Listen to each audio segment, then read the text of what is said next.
Now we have women saw the benefits of polygamy after researching the Bible and realized that it is not a sin. Let's check out the video, then I'll give y'all my thoughts.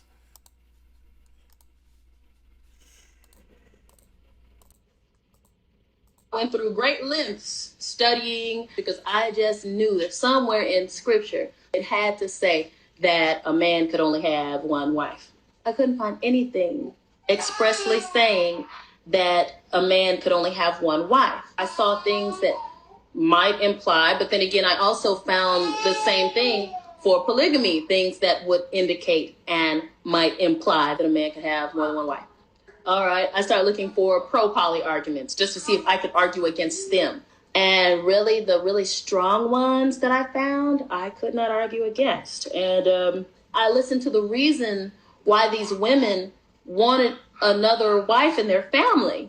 It was just very interesting and refreshing to see such a level of loyalty and sisterhood amongst women, which in our current modern society, we don't really have a lot of. I realized that in my own household, there was a lack.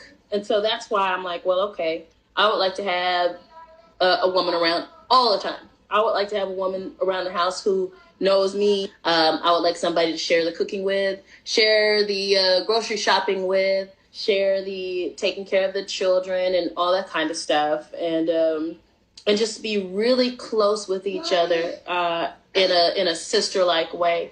And so I saw the benefits of polygamy. So I went through great lengths studying. Shout out to her, man. That's the first thing I got to say. Shout out to her for actually doing the research, man. The women that will prosper in these next few decades are the women of understanding, the women who are willing to learn, and the women who are willing to disregard some things that they were taught and programmed with from birth, man. These women are going to prosper. And so basically she said she came to the Bible looking for arguments against polygamy, but she only found arguments supporting it. And I think that's something that men know for a long time and men have tried to vocalize for a long time. But a lot of times it takes for people to actually do the research for themselves so they can come to their own conclusions. And the big thing she said is like she would like someone to share the cooking with, to share the taking after the kids. That also means you got to share the man. That means you have to share the man. And it doesn't have to be a bad thing. Sharing doesn't have to be a bad thing. And that's what a lot of women don't understand. Now, for us guys, honesty, man. A big part of something like this being able to work is honesty, man. And you know, we're taught to lie, and it's easy to lie. It's very easy to lie to women. A lot of women, they go against their intuition, because I do think their intuition will tell a lot. But a lot of women, they choose to ignore it. So it's easy to lie to a woman. But as men, we can't do that, and we shouldn't do that. As men of understanding, we gotta understand, if we come into a relationship, we start to meet a girl, someone we want to be with, and you know, we also want to be with other women at that time, then we got to vocalize that. Or even if we don't when we first get into a relationship, because you can't just it's for this to work, you got to have resources, right? You got to be able to take care of your woman and take care of them equally and take care of all the kids, and put them in a space mentally to where this can work and everybody can be okay. And you know, feelings of envy and jealousy, it may arise at some points, but everybody being mature enough to deal with those things, you know. That's the only way it can work. So maybe you get into a relationship, you're not quite ready to have multiple women, but later on down the line, you decide like, yo, this might be something I might be interested in. And, you know, you do your research, you take the time to meditate on it and all these good things. And then you come to the conclusion like, yeah, this is definitely the next step I need to take in my life, is to introduce a second wife into my family.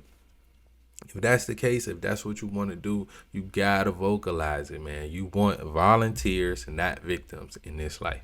You don't want people feeling jaded or feeling like you done them wrong because you done went out and created the second family somewhere else and got a whole nother home, whole nother life or some shit like that. You don't want to be that guy. You want to be the guy that's able to bring two women together, for them to be able to build that bond, have that sisterhood, be able to interact with each other in a loving way. Don't gotta be, women don't have to be getting sexual with each other.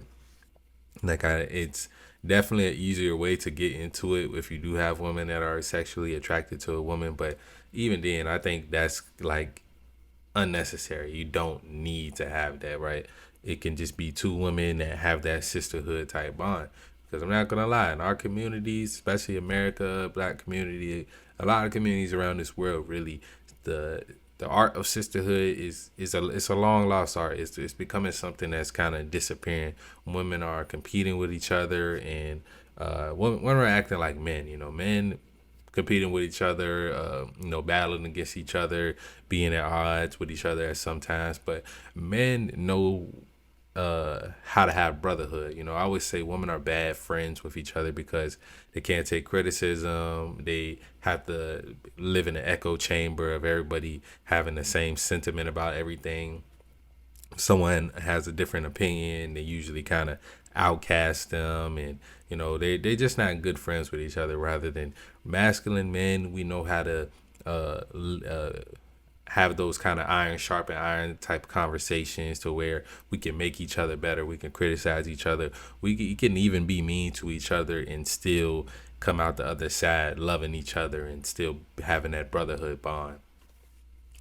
Yeah, man, I thought this was a good video. It's always a sensitive subject for women when you talk about poly and bringing another woman into your relationship, because they feel like they can do it all. They feel like, they're all that a man should want and need.